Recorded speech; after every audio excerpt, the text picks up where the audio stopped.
Hey, everybody, what is going on? Welcome. It's a Friday edition of the Roto Grinders Daily Fantasy Fix podcast. I'm Dan Bach. Joining me today, we got Mr. Hoop 2410, Mike Petta. We're going to be breaking down the Friday night slate for you in DFS basketball, and happy to do it for you. And thanks to our friends at FanDuel, great sponsor of the show. And of course, reminders once again, today is the big one. They got a $1 million tournament in the NBA tonight on FanDuel. Now, the buy-in, not cheap, $1,500. But the beautiful thing about this is how often do you get to play in a $1 million tournament that has only 740 entries? So, again, smaller field, and we got a first-place payout of this one at $250,000. So I got a ticket into it.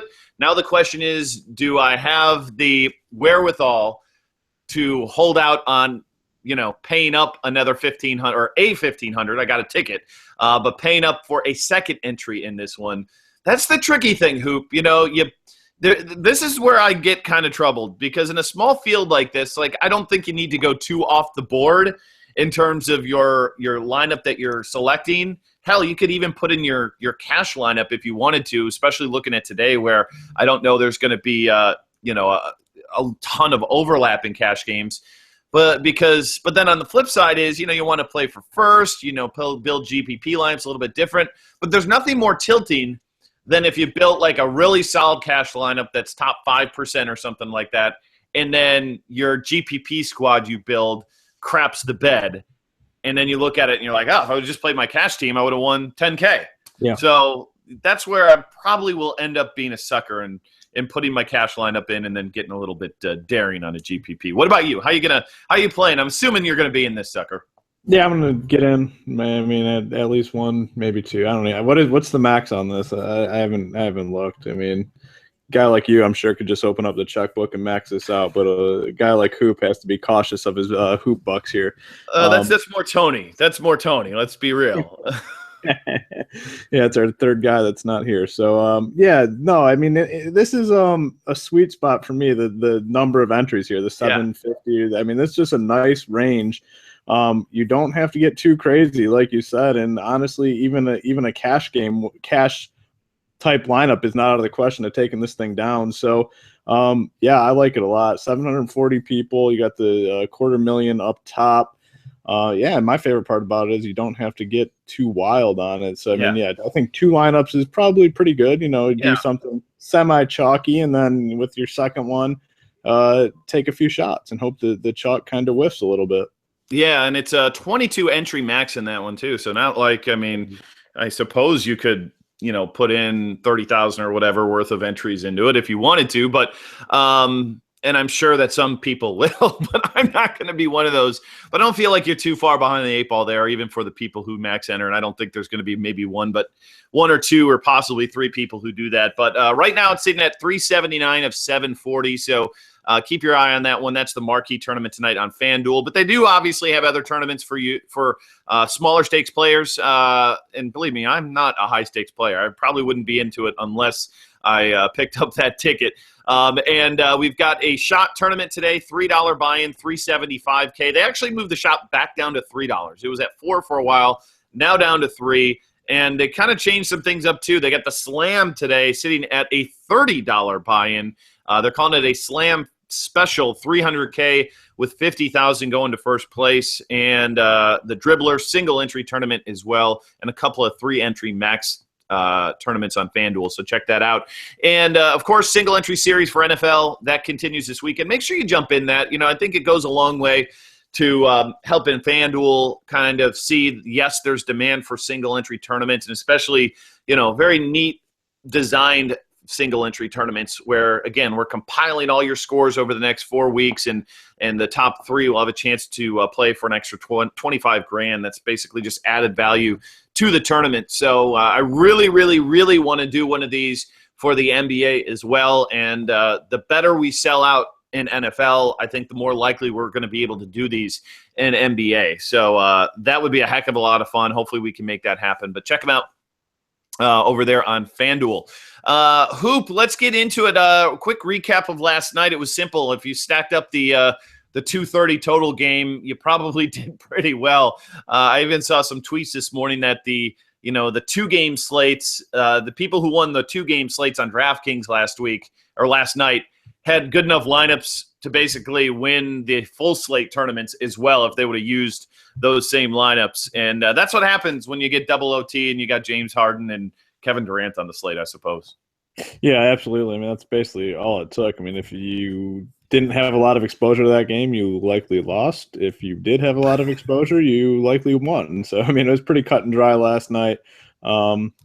Yeah, I mean, the 230 total, it gets overtime. I mean, it's not much more you can ask for. No, and I thought the slate was interesting. Some of the games didn't quite pan out like we expected. Cleveland put up a dud again last night against the Clippers. But quick rundown of the situations we have today, because a lot of teams on the schedule and a lot of, 3rd and 4 nights, back-to-backs, upcoming 3rd and 4 nights. So here's what we got. Again, you can find this tool over on Roto Grinders in our research tools. It's absolutely free. It's called Back-to-Back. Just click NBA and you'll find it. Today we got Orlando. Again, they take on Philadelphia in this game. This is a back-to-back situation for Orlando and a 3rd and 4 for Orlando. And this is a team that feels pretty committed to keeping Augustine and Biyombo in the starting lineups today. I'm not sure if there's a whole lot of rest situations out there, but going to Philadelphia, just quick look at the total in this one. We'll go through these as well. Philadelphia favored by 2, 196. The one thing I noticed, though, about Orlando here, Hoop, is that, we're starting to see Orlando's start to look like the Pacers of old, and not surprising considering they have the Pacers' old coach in Frank Vogel. And I think it's fairly obvious that he likes the defense of Biyombo much more than he cares about the offense from Vucevic. So Biyombo's been getting sick run lately, and I think it's strictly to do with defense and coaching right now. Yeah, and the thing here is the team has actually been performing better, so I don't think we'll see any changes tonight. You can count on those guys being in the starting lineup, and Biyombo right around mid-30s for playing time the last few games. So I think that's a trend. Like I said, we're gonna continue to see because they're winning ball games. Yeah, we'll get to some of that analysis, but one thing that I want to make sure I don't forget about is the history of Vucevic, though, against Philadelphia. He's a team that I believe drafted him, and then they traded him to Orlando. Look at the output for him, the last 10 games here. 49.8 FanDuel points, 34 FanDuel points, 52, 33, 52, 50, 24, 46, 47, 52. That's his games dating back to 2013. So he always gets up for Philadelphia, and he's interesting because he's still getting 30 minutes, but just barely 30 minutes. But he's actually producing at a high level there, and this is a game which I'll be very intrigued to see how the matchups go, because obviously Joel Embiid, we'll talk about him today. He's going to be really popular with the minutes rise. But you got to think Biyombo probably draws that matchup a good bit of the time. And the one thing I've noticed as well is they've been playing Biyombo and Vucevic together a good bit. That's why, it's not just Biyombo in there for 20 minutes and then Vooch comes in and plays center. You've got Biyombo getting 35 minutes and Vucevic still getting 30 minutes. They're playing next to each other a lot. And it makes you wonder, is Vooch, is he going to be matched up versus Jahlil Okafor here? I'm curious, what's your thoughts on that matchup? Because I think it's a really intriguing game here today on a lot of levels. Yeah, I think definitely it's going to be – Biyombo is going to be out there guarding Embiid. I don't think there's any doubt about that. And with Vucevic, you look at it, and he's a guy that they want to come off the bench and essentially be a scorer, and he's been fine lately too. I mean, you look at the production; he's been over 36 fantasy points in 4 out of 5 games. The matchup here is prime. They need his offense. The defense, they got a starting lineup that's more focused on defense opposed to offense, but you need to score points at some point, and he's still one of their better offensive players. So on some sites, I know he's priced down quite a bit. I wouldn't have an issue looking his way. It's a good matchup. I mean, these are 2 teams that are, not the greatest teams overall, but it's a close total here. I mean, the 76ers are only favored by 2 points, so it could be a competitive game. I mean, 196 is low, but it's not that low. I mean, it's not in the 180s or anything like that. And outside of Houston and Denver at 222, there's not a whole lot of huge spreads out there. I guess the Raptors are pretty decent at 214 against the Lakers, but that's got major blowout. So, I'm not totally really overly worried about that lowish total here today. Philadelphia, by the way, tomorrow they take on Boston, so they're front end of a back-to-back and the middle of a 3rd and 4 situation. Interesting here, Minnesota and the Knicks play. They just played the other night, and obviously Karl-Anthony Towns went nuts there. They're in the front end of a back-to-back here. They play at Charlotte tomorrow, which would be a 3rd and 4 nights. The Lakers, 3rd and 4 nights for them tonight, and then they go on the road to Memphis tomorrow, which will be a 4 and 5 with a back-to-back situation. So don't be surprised maybe to see some guys take a night off either tonight or certainly tomorrow for the Lakers. Let's see. We've got Detroit, a 3rd and 4. We got the Clippers, a 3rd and 4, and a back-to-back. We'll see what happens here. You know, Clippers played well last night. Chris Paul, it was Blake Griffin the other night that got the night off against Brooklyn. Wouldn't shock me if maybe Chris Paul got the night off, but he played for New Orleans for a while, so I don't know. Maybe they don't want to sit him in this situation then.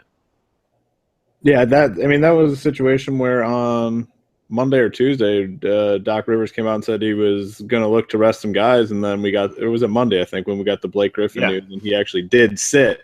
So he made that statement, and a guy did sit. So I think there's a pretty good chance, Chris Paul could sit. Like you said, though, he did play in New Orleans for a while, so maybe he won't want. I don't know.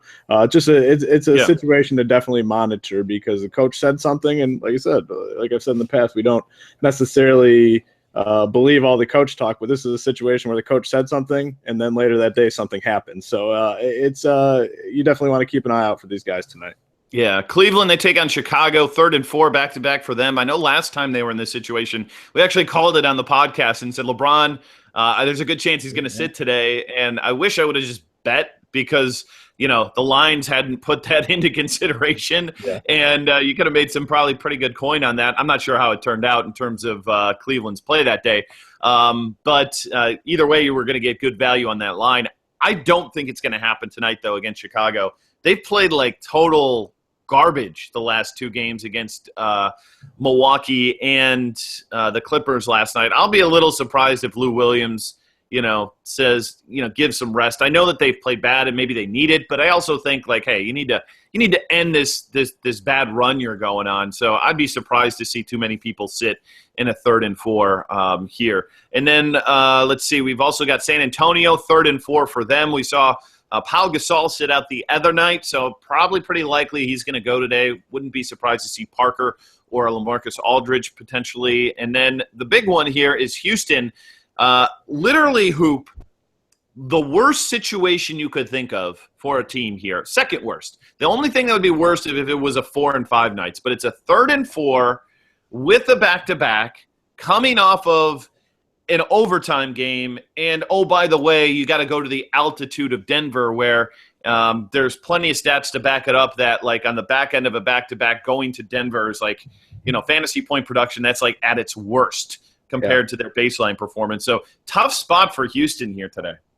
And then you throw in the fact the total's sitting at 221, and it's a 3-point spread. Yeah. 2 of the fastest paced teams in the NBA. We have 2 of the top 10 teams in terms of pace in the NBA. So it's tough. I mean, it is tough. I mean, when you take the numbers out of it, it's a brutal spot. Like you said, going to Denver, back-to-back, overtime, 3 and 4.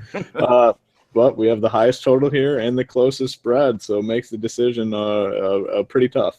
I would not shed a tear if James Harden had the night off tonight because I don't really want to play him, but I don't really want to fade him. So, if he's just out, then it makes my life so much easier because I could easily see them being like, okay, let's keep him around 32 minutes today, which he's fine in 32 minutes sometimes, but he's really good when you get him into those, over 40-minute situations sometimes. So interesting. They got to go to, let's see, Houston. They're this is the end of their little trip here today. So 3rd and 4 for them tonight. Okay, let's get into the positional outlook. We're going to use FanDuel as kind of our baseline for salaries. Again, if you're not using our player projections, pretty awesome. You can also see the rank differential and the salary differential between FanDuel and DraftKings right on that page. So some things stand out for me. We'll pass them along. All right, let's start at the point guard spot. Again, for FanDuel, we don't have to worry about James Harden at this position because, well, he is he's shooting guard eligible over there. But on FanDuel, we are looking at Chris Paul at the top, John Wall, Kyle Lowry, Isaiah Thomas. Again, we don't have Russell Westbrook. We don't have some of the other super high price guys. What's your thoughts here? I mean, my first instinct is, obviously we're waiting on news. We cut this at 10 o'clock. A lot of things can change. But my first instinct is I don't know about Chris Paul. I mean, it's a close spread here in this one, very close.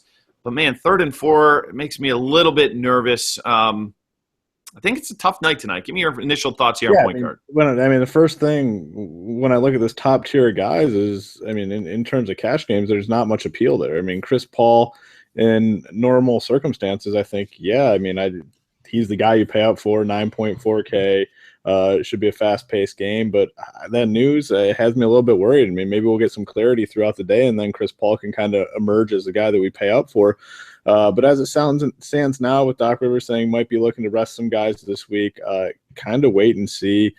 John Wall in San Antonio, just not a really good spot for him. Kyle Lowry, 8.7K. That just seems like a little bit too much in a game where, the Raptors could potentially, the spread, what is it, 10 or 11? It's got to be up there in this game. Honestly, if I'm paying up in this range, it's probably going to be Isaiah Thomas at home against the Kings. He's 8.1K. I'm not thrilled about that price either. That just seems a little bit much, but if I have to, it's probably going to be him. But I just don't know how much profit potential there is there on an 8.1K price tag. I think he's safe to probably get upper 30s. Can he get to the 50, 55 range? No. Probably not. Yeah, he's done it once this season. He's gotten over 50, and he's usually hovers right in the mid 30s. Occasionally will tip over 40, which I think you'll agree. At 8K, you're kind of wanting a guy that's gonna have a good shot at 40. I think I'd actually prefer Lowry over him for 600 more, and hope that the Lakers can somehow keep this one close, which is tough to imagine really happening here. Again, this is not a really good spot for the Lakers either. 4 and 5 tomorrow, but he is coming off of 29 points last game. It's a season high for him scoring wise, and he always fills up enough of the categories where I feel like he's got that little bit more upside for you than Isaiah Thomas, because Thomas could score, just can't do anything else. Where do you fall on Kyrie here? Because the salary still looks low at 7.4, but if we bring up his recent production, hasn't really been great. 3 of the last 4 been under 30 fantasy points. Certainly has some upside to score, and if for whatever reason LeBron would sit, he's probably a plug and play today. But on the news, if everybody's in this game, what do you think of Kyrie Irving tonight? Yeah, I don't know. You look at the recent production, it's been pretty dreadful. 30 or below in 4 out of 5 games. The Cavs just don't look good right now. To me, I think this is a LeBron James game. Gets them back on track tonight. They've lost back-to-back games to Milwaukee and LA this week. Assuming LeBron's in, like you said, a 3rd and 4 night, I just can't imagine he's going to sit after them losing 2 of these games this week. So I think it's a game where LeBron James takes over. I have some interest in him. Kyrie Irving, the price is nice, but I just don't think I can do it. Honestly, I think I might go with Drew Holiday over him. 7.3K matchups, not great against Chris Paul, but back in that starting lineup, the minutes should be 30 and above. And I think the Pelicans actually keep that game pretty close. They've played well lately, so I think I'd prefer Drew over Kyrie here. Yeah, I think it's a good debate. Yeah, see, I don't know. I'm looking at the one constant we can see over the last 2 games is that Kyrie Irving was not good. I mean, he scored 28 yesterday, so he wasn't bad. And let me take that back. LeBron wasn't good the last 2 games either. Good thing our boy Big T's not around, because I think you and I might be tag teaming on him on this debate. Yeah, but I think like they know they need him to play well if they want to win. They need to get him more involved. But you look at the ancillary numbers for him, like rebounds, assists, steals, blocks. He's had 1 steal or block in each of the last 2 games, just total. Wow. And then he's had 2 boards, 2 assists, 2 boards, 3 assists. Those numbers feel a little bit low. Like, I mean, there's no peripherals there. I mean, he literally has to score like 30 points to hit value if he's going to continue at this rate. Yeah, I guess I overlooked that. I mean, those numbers are brutal. I mean, hasn't had over 3 assists in 4 straight games. Yeah, that's bad. That's bad. So you got to wonder if that's going to start swinging the other way. Is it happened today? I mean, Rondo defense is very favorable to Kyrie Irving here today. So I do think he's in play. Cash games might be a little bit tough, but I think there's some tournament upside here. Holiday's interesting for the reasons that you brought up. I kind of agree with everything. If Paul would be out for whatever reason today, that would upgrade Drew tremendously for me, because that means he gets to face off against Austin Rivers, and he's no good. Rose too expensive against Minnesota. Rondo, though, at 5'9", and this kind of territory here is kind of interesting. Rondo 5'9", Schroeder 5'9", even Moutier 5'8" in that fast-paced game. Like, all 3 of these guys feel like a little bit underpriced here, especially the recent play. Yeah, Rondo was super popular a couple nights ago at, I think the price was the same or maybe 100 lower, but he will be again today. I mean, this is a good spot for him. Really, like we talked about it last time, he's really getting comfortable in this offense, doing what we've seen him do. And the best thing about him is the peripherals are just so safe. I mean, the rebounds and assists, are typically there. I mean, you look at the last 5 games, he's had at least a combination of 14 rebounds and assists. I mean, that is an incredible floor. And you throw in the fact, if you're looking for just 10 actual points from him, he's going to hit value. So I like him a ton. Dennis Schroeder I like a lot at under 6K. He's starting to be more aggressive on offense there for the Hawks. Moutier, I'm with you on him. I think there's a lot of interest there. High total, the 220 some total, and a close spread. Tim Frazier still getting the minutes, but the production is basically completely fallen off with Drew Holiday there. I think a lot of people would assume that Drew Holiday coming back would lead to less minutes. Well, the minutes have still been there, but the production's completely gone. So I don't think he's really a guy that we can consider. On the cheap end, DJ Augustine, I mean, I think we can take a look at him. Kind of had a stinker last time out, but he's 4K. Probably, he only played 19 minutes, I believe. Was that last night? Yeah, 19 minutes last night. Yep. Yeah. Okay. I mean, maybe there's not as much of appeal as I thought, but he's at 4K. He'll be starting, so I think he's interesting. But that mid tier that we were just talking about, I think that's the bread and butter here. Yeah, I think Augustine kind of screwed me a little bit last night. I was on him a little bit more than I probably should have been against Memphis. Rodriguez, if he draws the start again against Orlando at 4-4 in play. But again, Orlando's playing pretty slow, much better defensive team than we've seen in the past. Jamal Murray, this could be a spot for him to get going again at 4-1. But the problem with him is I think he just needs an injury to other people, and they're starting to get healthy. The problem with him is Jameer Nelson's playing like 35 minutes for this team with probably the best young talent in the league, and Jameer Nelson is playing over 35 minutes. Yeah, it's crazy. And then let's throw Brandon Jennings' name out there. It looks like Courtney Lee is going to sit today. I don't know if Jennings starts in this situation. I think there's a chance of it, but he still played 34 minutes in this last game against Minnesota, and we've seen him when he gets big minutes, he loves to jack up shots, and 7 assists as well. Scored I think it was, 25 fantasy points last game. Kind of interesting, I think, especially if Lee is out. I think very interesting. Yeah, I mean, Lee went out in the first quarter last game and is unlikely to play. So, I mean, we can kind of see who got the minutes. And looks like there's a direct correlation to Lee being out and, Jennings getting all the minutes here. So even if he doesn't start, I think he's virtual lock to get over 30 minutes, 4.1K. Really good matchup here. This totals over 210, close spread. I like that call. I like Jennings quite a bit there. All right, let's move on to shooting guard. And, I think that you can definitely make an argument that this is like a fade spot for James Harden. But the problem that we run into is, A, they dropped the salary. Actually, there's three things. A, they dropped the salary. So he's only 11.5 instead of over 12K. B, shooting guard's a freaking wasteland today. There's not much that you really want at that position. And then C, he's James freaking Harden. And, he's not quite the machine that Russell Westbrook is, but he's pretty damn close to it. And we know he's going to have the ball in his hands an absolute ton today. You're getting a $400 discount from him on DraftKings salary here today. What do we do with Harden? Again, probably pretty early in the day. I don't know how many lineups you built, but some value out there, not a ton. Getting a Harden and Davis in your lineup, I think, is not going to be something I would particularly be doing today. What do you think of Big Game James? Yeah, I haven't built a ton of lineups, but the initial walkthrough here looks like he's probably going to be the most popular guy on the slate for cash games for the reasons you mentioned right there.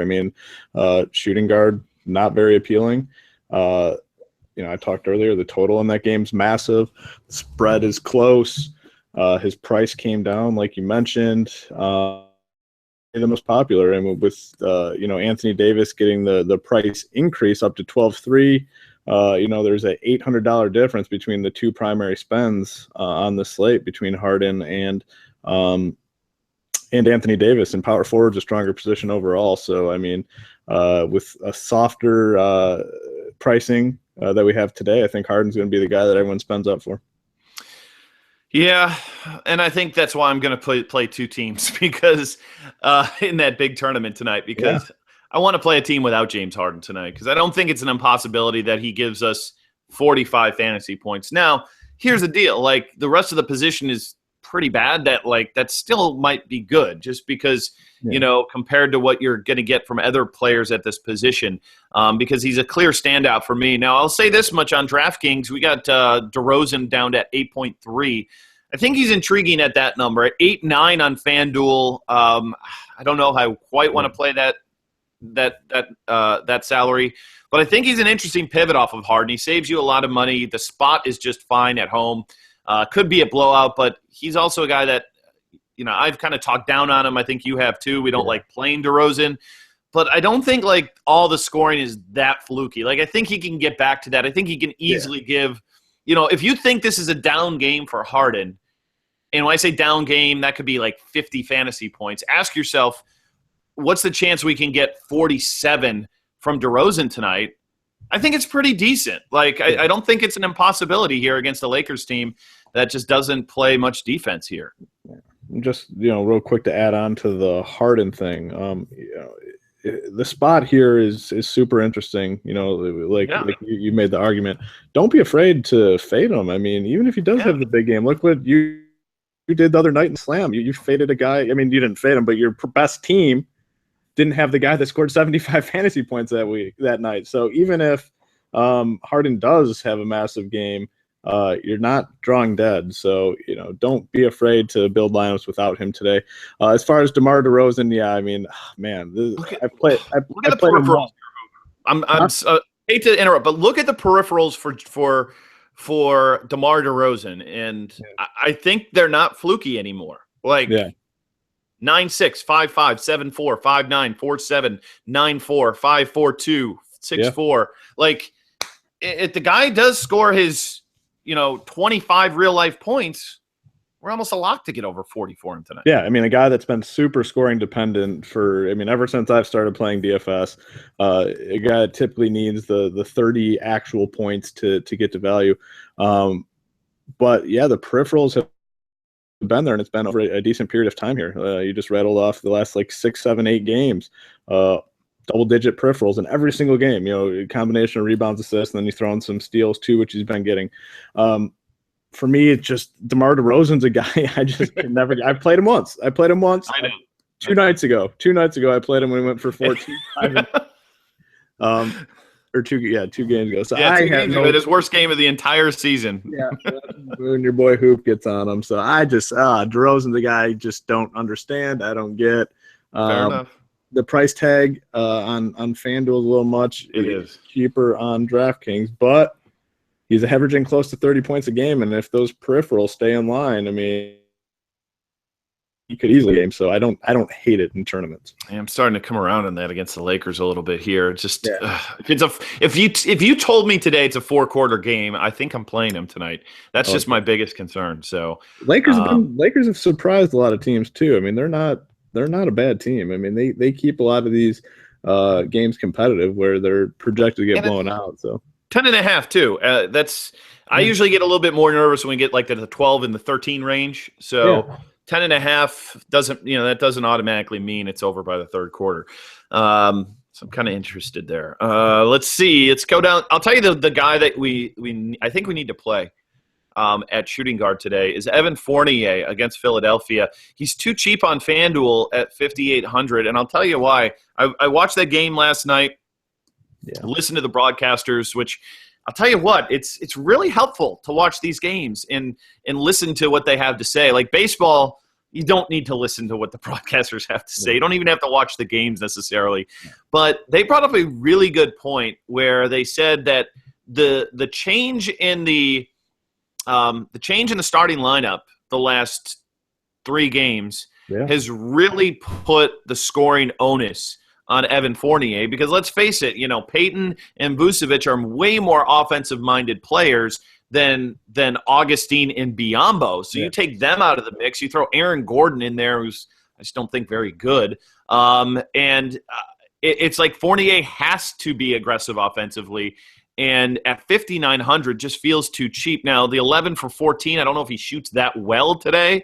But I still think there's going to be volume there for him, and he's usually decent enough in the other categories. Just too cheap today, I think. Yeah, I mean, he shot really well last night.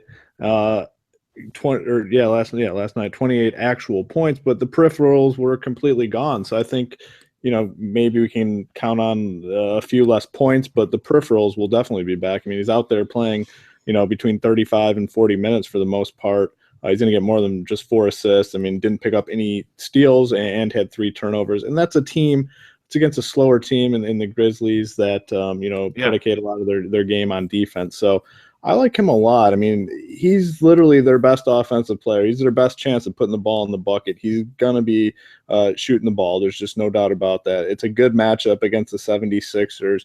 He's under 6K. I like him a lot. It's a good call. Yeah, especially in that first unit, he's got to score. When Vooch comes in, it gives him that other option. But again, they don't. They're not going to have him for the first 7 minutes of that game probably, or of each half for that matter. I got to tip my cap to you on Bradley Beal. Good call on him. I thought we'd see a little bit of a drop off against OKC, and he kept it going. 31 real life points. Only got 38 overall, but that's pretty much what you kind of expect with Beal. Price dropped 100 off of that performance. What do we do versus the Spurs, though? A team typically known for defense, especially against the shooting guard position. Yeah, I don't think the Spurs defense is as intimidating as we've seen over the last few years. But I love Beal for tournaments. I mean, I like him. Probably one of my favorite tournament plays on the slate. I'm a big believer in Beal. I said it on the last podcast. He's their best offensive player by far. They're running a ton of plays for him. The minutes will be there. I mean, they're not shy with the minutes there. I mean, he's had at least 38 minutes in 6 straight games. I think the last game was overtime, but he still would have been right there. So I think he's just an elite tournament play. I mean, if the Wizards do keep this game close, which, I mean, I think they do, the spread's only like 9 or 9.5. He's going to play a ton. He's going to shoot a ton. He's their best offensive player. There's no doubt about it. And like I said, I think pretty soon we're going to see a big price increase on this guy. I like him a lot. Yeah, pretty good performance last time out for sure. And fair price at 6'9". Much prefer him over Wade against Cleveland. Any other shooting guards that stand out to you? Middle tier, cheap, anything? The Lakers guys with Nick Young out. I like both. I like Clarkson. I like Lou Williams. I mean, 5'5" and 5'2", 2 of the best offensive players on that team. don't start, but they come off the bench and they are the guys that kind of do everything. So, you don't really have to be worried about the blowout with these guys. They will play in blowouts as well. Safe bet to get right around 30 minutes. So I like both of them quite a bit. Just Lou Williams' revenge day, didn't he play for? Oh yeah, he did. There we go. Even more incentive to play him. In the cheap seats, I don't know. Struggling to find anything. I mean, I guess you could take a flyer on a J.R. Smith at like 3.7K. I've said that the last couple days. Yeah, the flyer didn't work out so well. No, he's bad. I mean, I'd go up maybe J.J. Redick, but again, weird third and fourth situation. He's one of the older players, so will he have his legs in this game? That kind of worries me. Danny Green, I think, I hate to sound like El Jefe here, but he always kind of somewhat interesting for me in tournaments. But man, he's been bad the last 3 games. But out of the blue, he'll put one up in the mid-20s, 3,900 on FanDuel. I probably would like him over Green. Man, that's what I'm saying. Like there's not an obvious pivot down here in the cheap seats for shooting guard today. So and we shouldn't ignore KCP. This guy's been money lately. Yeah, I'm fine with him. I mean, he's another guy. Yeah, we kind of glossed over him because I think our favorite guys are. Oh my gosh! Yeah, holy cow! Just pulled up this game log. That's tough. 40 last game against Boston. That's a tough matchup. I mean, they're a good wing defensive team. So, I looked over him. I completely overlooked him. But 5.6K. Yeah. Geez. I mean, I think we definitely have to consider him. At least 30 fantasy points and 5 out of 6.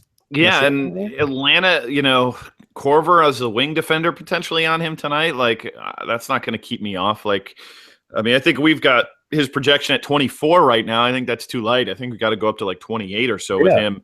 And then do we, Levine hurt a lot of people against the Knicks last game. And let's talk about that game real quick, just in a vacuum. We saw Towns go for an 80 burger against them last time out. Now, there was no Joakim Noah there. Again, this is all anecdotal for me, but I just don't see a situation where the New York Knicks are going to basically let Karl Anthony Towns do what he did to them again. Yeah, in back-to-back games, like literally the next game they play.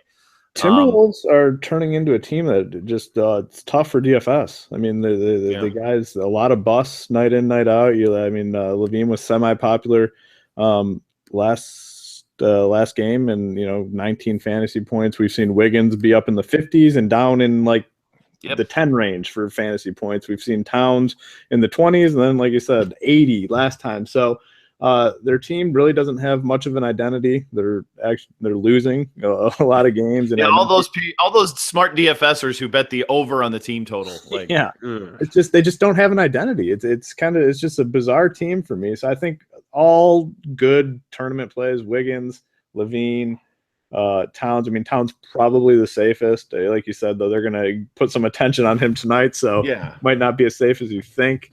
But for me, the Timberwolves are turning into a GPP only type team.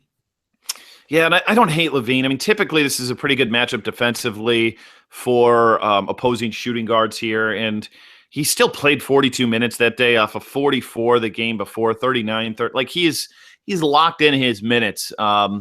But again, KCP has been it's so much safer of an option for you. 48 feels like a safer option. I agree. I think it's more tournament play, and I think that same kind of analysis probably applies for Andrew Wiggins at the small forward position. Now, you said you like LeBron tonight, and like I think you could probably get LeBron and Harden together. I don't think you can get Harden and Davis together. You might be able to get LeBron and Davis together, but is LeBron is he going to be a staple for you? Oh, I don't know if I can call it a staple just because how bad they've looked bad, the last 2 games. But the narrative. I'm not a huge narrative person, but certain spots, where I know a guy can kind of take over and do his thing, I might buy into it. I think this is one of those spots. I mean, 2 losses this week, the Milwaukee, and then they got embarrassed on national TV last night against the Clippers. I think he kind of just takes over and makes sure this is a competitive game. So under 10K, I like him. I like him a lot. Yeah, I mean, it might be, I don't know. still early on in the day. I don't know, when it comes to building rosters, if it's optimal to play him in cash or not. But he's a guy I'm definitely going to have my eye on today when building lineups. Yeah, I mean, you don't get worried about 2 off games for LeBron James. I mean, there's certainly they care about the playoffs. That's what's most important to them. But going on the road here, 4-point favorites. Vegas seems to think Cleveland will be just fine. And at under 10K, like, man, that's desirable because you got Jimmy Butler there at 8-8, who's definitely at 50 fantasy point upside himself. Yeah. But anytime it's like 900 more just to get to LeBron, I just feel like your floor is so much higher for him, even though the floor has been awful the last 2 games. I just don't see it 3 times in a row, If I'm in this range at small forward, I'm going to find the 900 to just go ahead and get LeBron James, who is the safer play.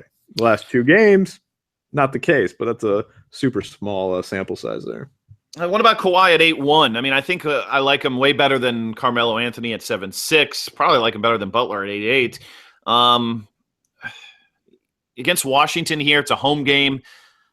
He's been good, I mean, he's just this guy, like, you never feel like he's going to lead you to a tournament win. You know what I'm saying? My opinion, honestly, of Kawhi has shifted a little bit this season. And, Tony brings up a good point. He's not here, but, he really is against playing Spurs. And, even Kawhi Leonard, I know Kawhi Leonard's the most popular Spur to kind of play, but he needs to do a lot to kind of pay off these price tags. I mean, honestly, he's got to get the steals, he's got to get the blocks, and you look at the last 3 games, under 34 fantasy points. Granted, the team hasn't played all that well, and he hasn't gotten his full allotment of minutes, but it just seems like it takes a lot for him to get there. You're counting on the scoring, you're counting on the peripherals, you're counting on blocks and steals. So, I mean, the price is as good as it's been all season. I think it's a fine play, but there's a lot of risk with these Spurs guys altogether. Yeah,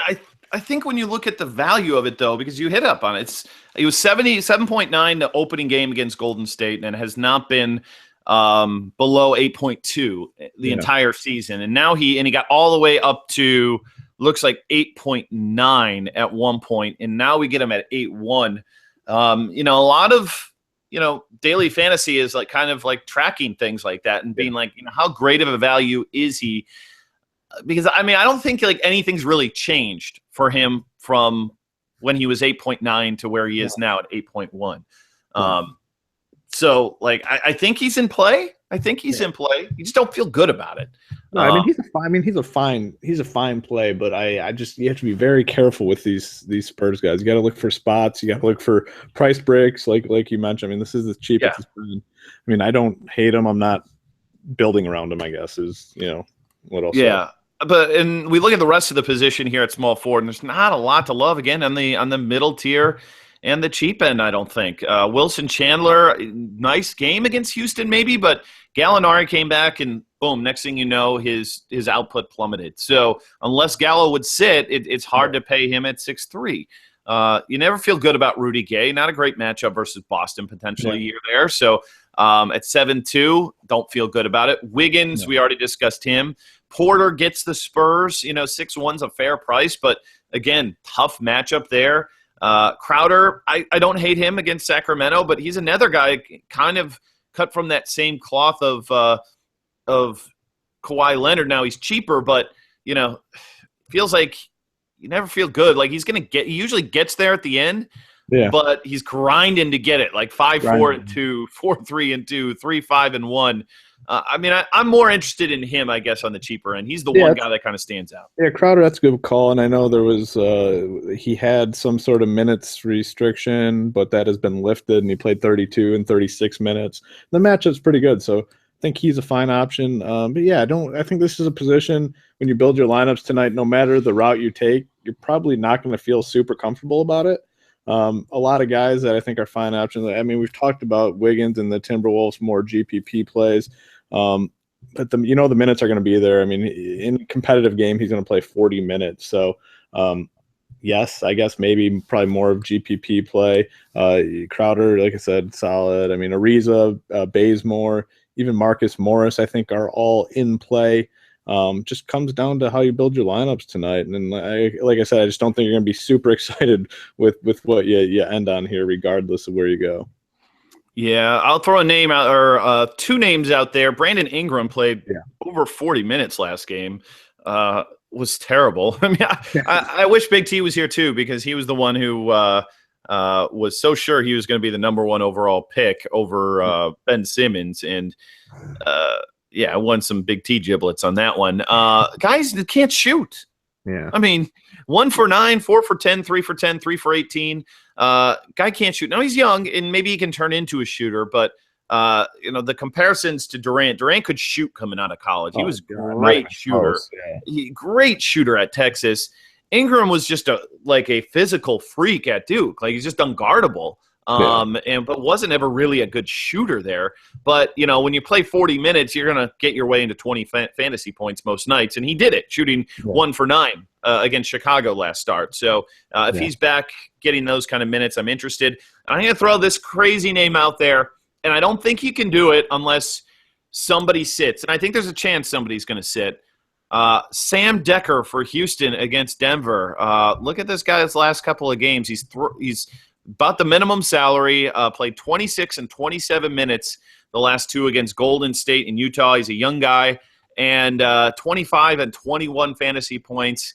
If he would somehow get thrust into the starting lineup and we could project him for 30 minutes, could be the kind of stars and scrub guy you'd want or need to get in guys like James Harden or Anthony Davis or LeBron James. So I'm throwing that scrub name out there. Yeah, pretty committed to getting this guy minutes. And if anyone sits, he would probably be the main beneficiary. But, most likely need that news, before we can go ahead and slot him in. So, I'm okay with that.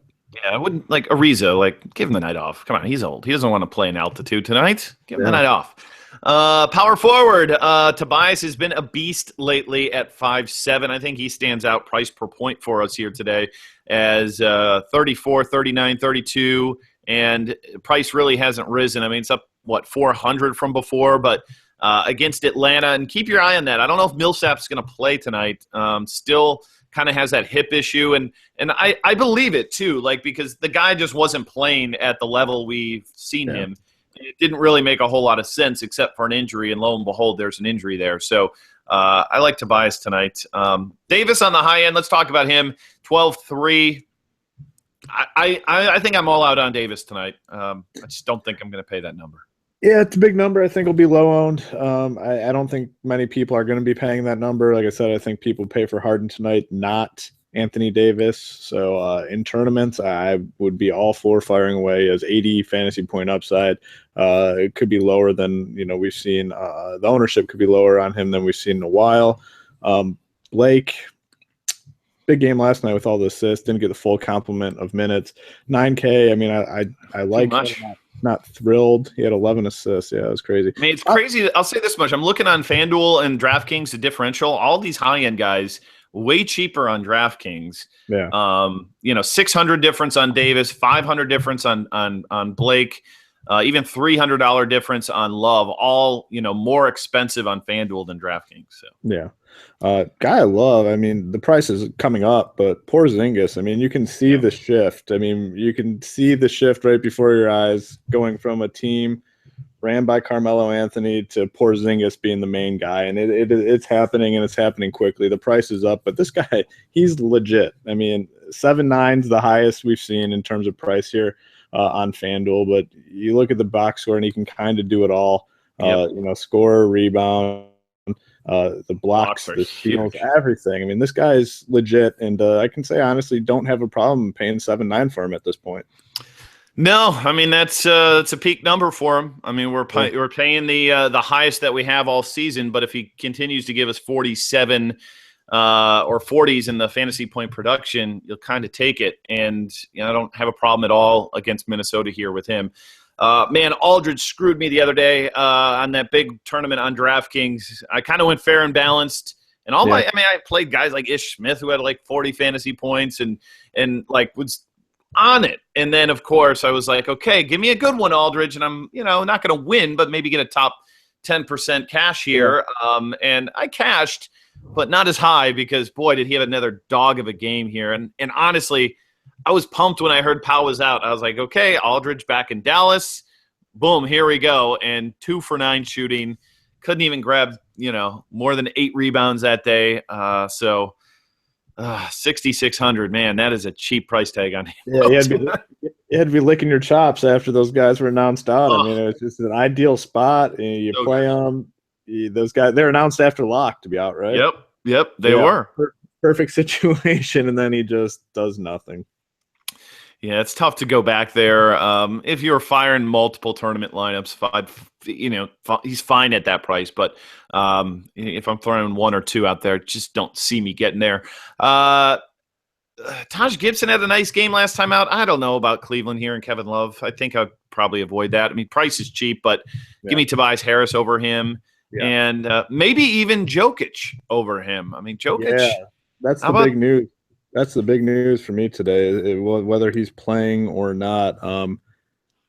We've seen a steady climb in terms of his role and his production. I mean, he's been phenomenal.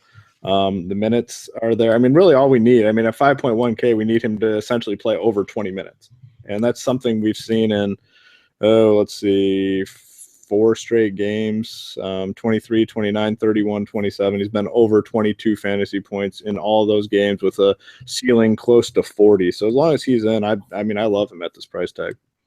If he is out, what does that do? Does it put Kenneth Faried in play at 5'9"? Yeah, it probably puts Faried in play, but I'd still be skeptical. Mike Malone, probably one of the more unpredictable coaches in the NBA. We really don't know what he's going to do. Could go small, could give Faried the minute. So it's a tough spot to read. I mean, if he's out, I probably wouldn't act on it too much, but I suppose Faried would probably be the number one beneficiary. I'm trying to think, matchups here. You got Ryan Anderson pretty much at the 4. They could put Wilson Chandler in technically as well. I think actually if Faried does get the bump, man, he's super active on the boards. I could see him doing well against Ryan Anderson. But then again, Anderson likes to sit on that perimeter, and that's not where Faried likes to be. So it's kind of interesting to see. Yeah. And Anderson, by the way, finally hit some shots last night. Yeah, finally, the price is as low as it's ever been. Matchup's good. I mean, 4.4K. I don't have an issue really. And that's the game. That's the game that we all expected from him. Yeah. That's what we thought when they signed him with James Harden. He's going to get these looks from the 3-point line. I mean, this is the first game, second game, only twice this season he's taken 10 3-pointers. Yeah. And that sounds like a lot, but I swear Wes Matthews chucks up 12 every single game. So there's no reason that Anderson shouldn't be doing that because that's what he does best. And that 33 fantasy points, that's what I thought we'd be getting night in and night out from him. And it was kind of good to see. Yeah, you look at the price tag on opening night, it was in the 6K range for this guy. 8, I think. Yeah, and it's literally just gone down every single game. But he's at the floor in terms of price and was at the peak in terms of production last night. So interesting play. Another cheap guy. I mean, if Millsap's out, I'd still feel comfortable going right back to Muscala. I mean, he completely busted last game. He completely busted 29 minutes and got 7 fantasy points. He's much better than that. He is a much better player than that. I'd have no issue playing him at 3.7. Oh, he's so tilting though, man. It was so bad too because I knew he was going to sit and nothing was made official until after lock, and I'm like, advantage me because they weren't going to. I mean, and to tell people like Dan, how did you know? You don't call a guy questionable randomly out of the blue, at 1:00 in the afternoon. Unless there's a pretty good chance he wasn't going to play. And like we talked about, he hadn't been playing well. It made sense to kind of sit him. I mean, interesting. We'll see. 3.7, man, it's a good price. Stars and scrub team for sure. All right, let's get to center so we can get on out of here. And I think this is a really interesting position tonight. Joel Embiid gets the extended minutes tonight. Hoop, first time this season. He's 6.2 on FanDuel. Man, if there was anybody but Biyombo in Orlando, I think it's like a plug and play, all my lineups. But I also think this is a tough defensive matchup, a slow team. Embiid's been pretty much matchup proof, but there's a little bit there that makes me nervous on him tonight. Yeah. Should I be? I don't think so. I think this guy's an absolute beast. The usage rate's massive, and they're increasing his minutes by 4. And for I think basically every single player in the NBA, that would be null and void and really wouldn't matter if someone's going to see 4 more minutes. But for him, it's like massive because he produces like 1.5 per minute. So you're talking like 6 more fantasy points potentially for this guy. And, saying he could play 28, that means he could potentially even get up to 30. They had the cap of 24 and he had played like 26 a couple times. So good play, but there's other good plays here too. Like you said, I don't even mind Biyombo on the other side at 4.2K. Yeah. Playing so many minutes. 34 minutes in how many straight games? 30, 33, 34, 34. The fantasy production hasn't been there, but 3 out of in 3 straight, he's been at right around 17, and that doesn't kill you at 4.2K. So I think he's fine. And to be fair, he got the 14 rebounds that you kind of expect in that sort of time for him last game. He had a outlier in turnovers, 5 turnovers, probably a career high for him. Yeah. And typically you're expecting more block shots than we've gotten from him. He's got 4 or 5 block upside, and we haven't seen it yet. Like, I don't think I can go there in cash games, but I agree. I think I liked him yesterday in tournaments, and, fantasy point per minute wise hasn't been horrible for a good chunk of this season. But I just feel like he's going to win somebody a lot of money. I don't know if it's tonight, but it's going to happen eventually for him. But yeah, overall the position's pretty loaded. Marcus Cousins against Boston. Boston's interior defense is super weak. Cousins is playing really good. Whether you believe in hot streaks or not, Cousins is a guy that I do watch out for on that stuff because he seems to be interested, disinterested, up and down throughout the season. He seems interested now. He's a guy like 50 fantasy points in 4 straight games, back-to-back games with at least 62. So I do like him. Yes. What was the other? Oh, and then Towns is interesting. In this matchup again, I think more so in tournaments, the prices come up a little bit. He's 9.4K. I think he's an interesting option. Another name, actually 2 more names. Clint Capella, 5.9K. Back-to-back, not good games, but the matchups just did not suit him at all. Utah, super tough matchup. Then last night against Golden State, and that's just not a good matchup for him. I think tonight's much better. Denver's been getting killed by big, so I think he's interesting. Then the last name would be Robin Lopez. He's 5.3K. I think this game's competitive. A scrapper type player, got a lot of blocks last game, had a big time game at 38, but he's been over 32 in 3 out of 4. So I think center's a pretty loaded position tonight. Yeah, I think I'll Embiid on one of those big lineups tonight and probably go elsewhere on the other. That's kind of a spot because I think he's going to be really chalky tonight. Like I think he's going to be the chalk at the position, but Boogie Cousins at 10-9. Ooh, man, that's interesting. Very interesting. I was looking at that line too last game. 67 fantasy points and shot 3 of 10 from the free throw line, which is really unusual for him. Now, he doesn't usually grab 20 rebounds, but he's been way more active on the glass lately. So he definitely could against Boston. Definitely could against Boston. You're right. 34 field goal attempts against Washington. Hasn't played since the 28th, so he's well rested. So, all right. Well, we ran long today. Good slate of games for us. Certainly appreciate you guys giving us a listen. Quick thanks going to Rocket Mortgage by Quicken Loans, great supporter of this podcast. They're bringing that mortgage approval process to the 21st century. It's fast, powerful, completely online. So check them out over at rocketmortgage.com/roto. Again, it's very easy to share those bank statements, pay stubs, simply at a touch of a button. Everything's done online, and it's a process that you can do from the convenience of your couch. So if you're looking to refinance that mortgage, maybe buy a home, do me a favor, check out my friends at Rocket Mortgage today at quickenloans.com/roto. Equal housing lender, licensed in all 50 states, and MLS consumeraccess.org number 3030. Hoop, good luck to you tonight, man. Let's win 6 figures tonight. Let's do it. How about 250,000? That number sounds good. That's